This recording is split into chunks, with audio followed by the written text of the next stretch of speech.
Hello guys, welcome back to my channel, the Royal Intelligence Academy. Now I am Dilshad Ali. We are going to discuss about Trosses law of efflux. तो हम start कर रहे हैं ट्रॉसलीज law of efflux. देखो, ट्रॉसलीज law of efflux में हम generally speed of efflux देखेंगे। और what do you mean by efflux?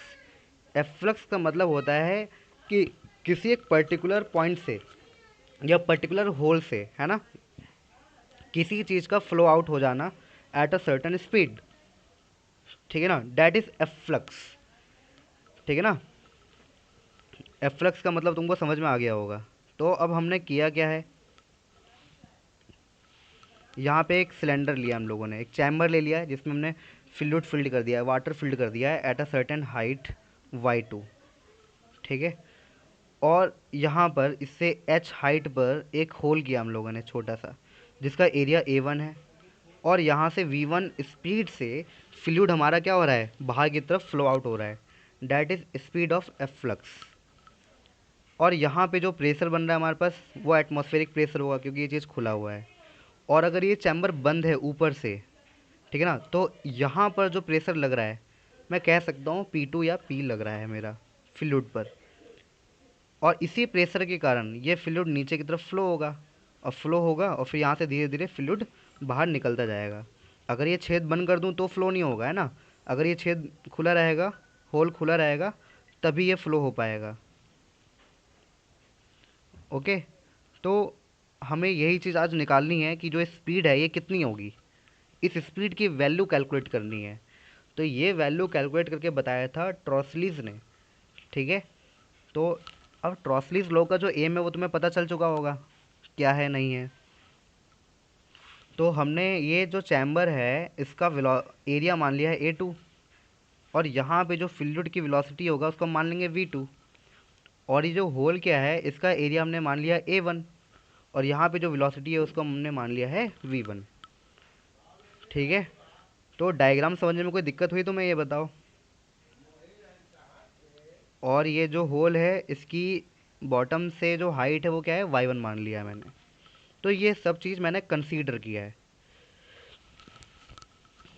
बताओ भाई, कोई दिक्कत डायग्राम समझने में?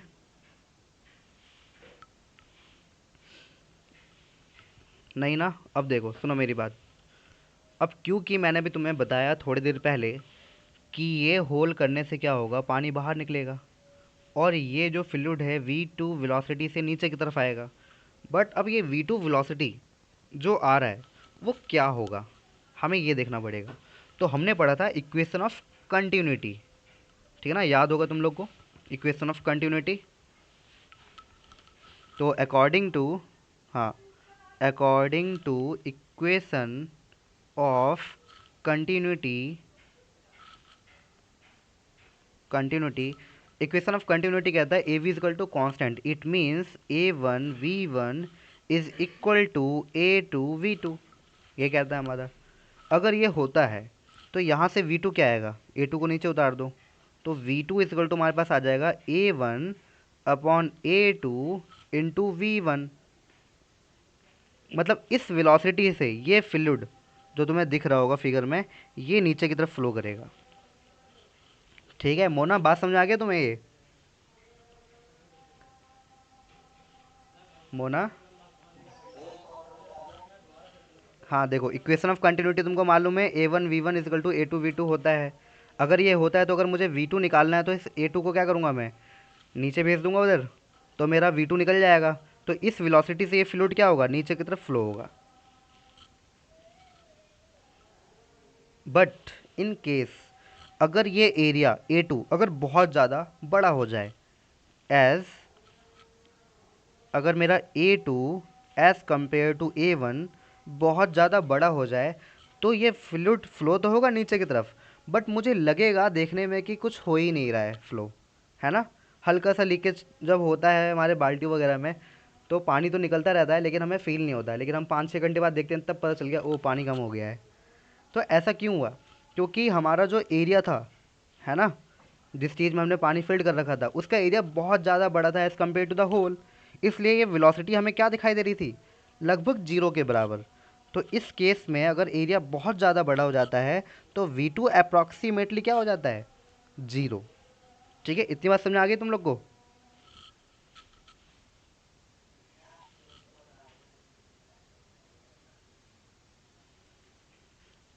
शुरू से बता दूं, वैसे मैं वीडियो इसीलिए मैं कर रहा हूँ रिकॉर्ड, है ना, ताकि तुम दोबारा देख सको उसको। अभी मैंने कुछ नहीं पढ़ाया है, बस सिंपल ये बताया कि जो ये फ्लूइड है हमारा वो V2 वेलोसिटी से नीचे आएगा, और ये V2 मैंने किससे निकाला है, इक्वेशन ऑफ कंटिन्यूटी से निकाला है। फिर मैंने बताया अगर ये एरिया बहुत ज़्यादा बड़ा होगा, ये वाला एरिया, तो हमें फ्लूइड लगभग ना के बराबर दिखेगा फ्लो होता हुआ, तो it means V2 is approximately 0। ठीक है, यहाँ तक सबको बात क्लियर हो गई? सब लोग ओके करो।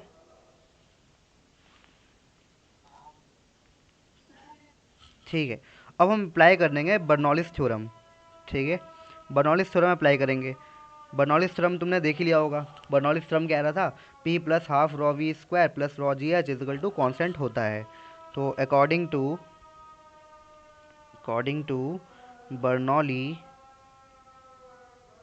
बर्नौलिस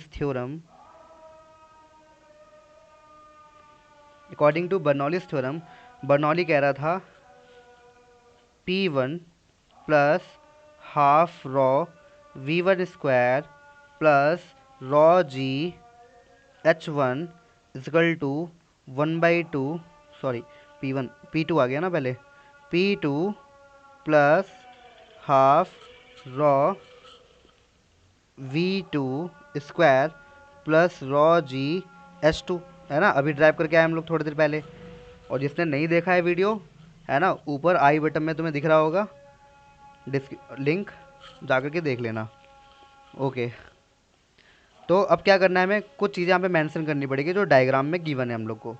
जो हमारे पास H1 है वो क्या है, Y1 है, तो H1 को यहाँ पे फॉर्मूले में रिप्लेस कर दो Y1 से। ठीक है, और इसी तरीके से H2 को यहाँ पे रिप्लेस कर देंगे हम लोग किससे, Y2 से। हो गया रिप्लेस। इसके बाद हमारे पास P1, ये रहा P1, क्या है हमारे पास, P है, तो P1 को रिप्लेस कर दो PA से। ठीक है, बाकी हमारे पास ये देखो P2 इजकल टू क्या था, P, तो P2 को रिप्लेस कर दो सिर्फ P से। तो पहले फॉर्मूला लिख दो, उसके बाद थोड़ा चेंज कर दो अकॉर्डिंग टू द डायग्राम। ठीक है ना, और कुछ बचा हुआ है?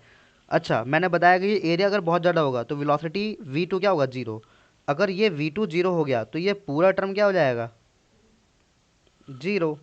तो अगर ये पूरा टर्म 0 हो जाता है तो फाइनली मेरे पास फॉर्मूला क्या बच रहा है, PA plus half rho V1 square plus rho g Y1 equal to P plus rho ji H2। ये चीज़ बच रहा है मेरे पास।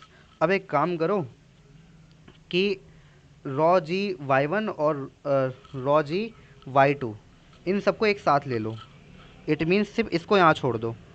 ठीक है ना, तो हाफ रॉ V1 स्क्वायर को अगर यहीं छोड़ देता हूँ, और उस साइड मेरे पास है रॉ जी Y2, और इसको मैं उस साइड भेज रहा हूँ, तो ये हो जाएगा रॉ जी H1 माइनस का।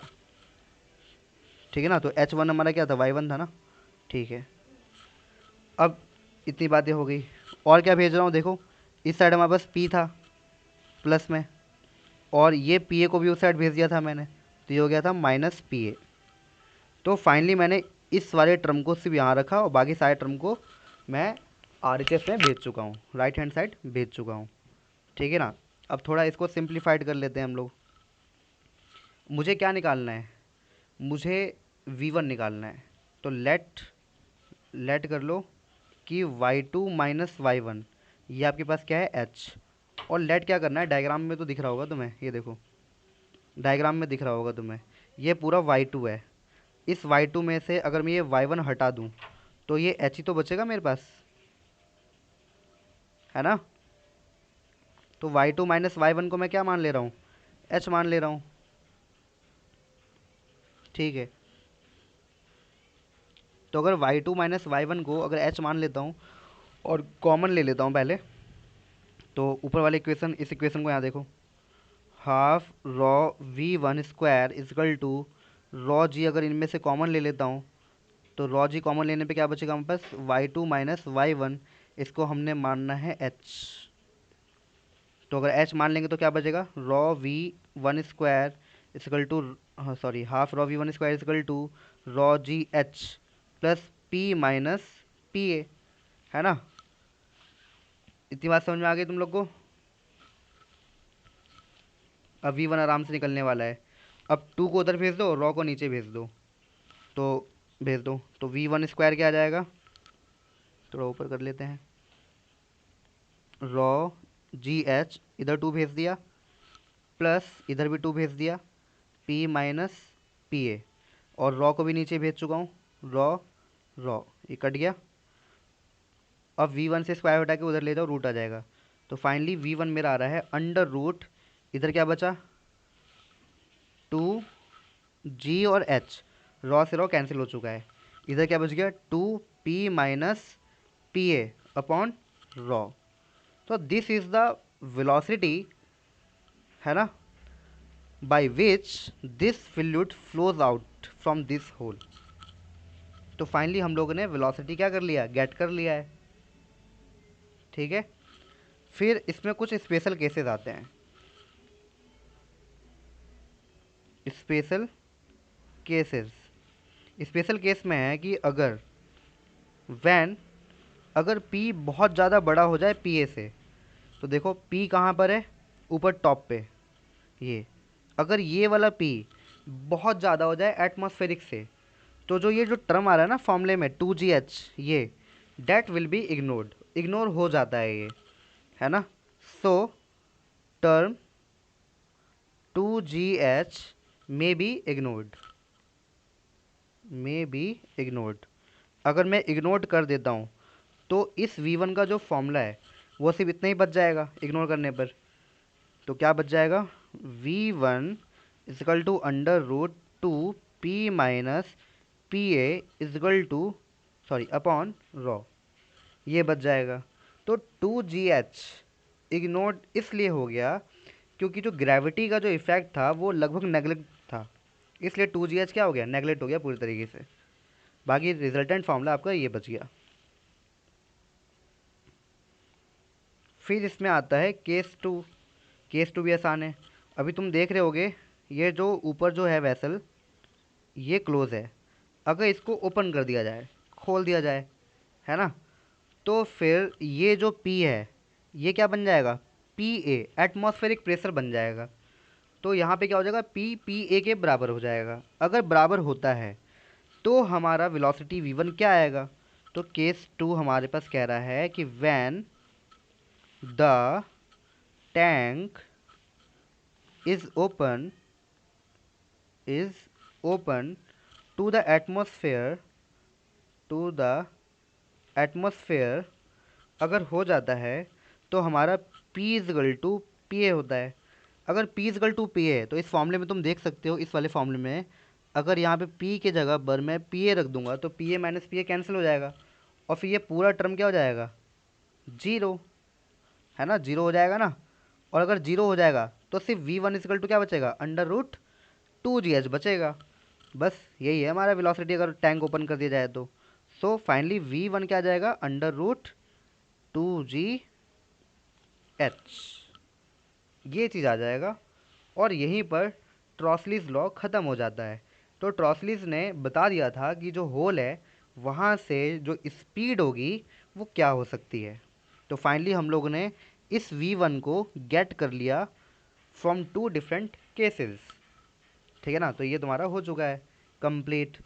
तो इसमें दो चीज़ लगी, इक्वेशन ऑफ कंटिन्यूटी और बर्नौलीज थ्योरम, इन दोनों को अप्लाई किया और फिर इक्वेशन इक्वेट करते चले गए, कंडीशन अप्लाई करते चले गए, हमारा रिजल्टेंट V1 आता गया। तो फाइनली यहाँ पे तुम्हारा ख़त्म हो जाता है Torricelli's law of efflux. Okay guys.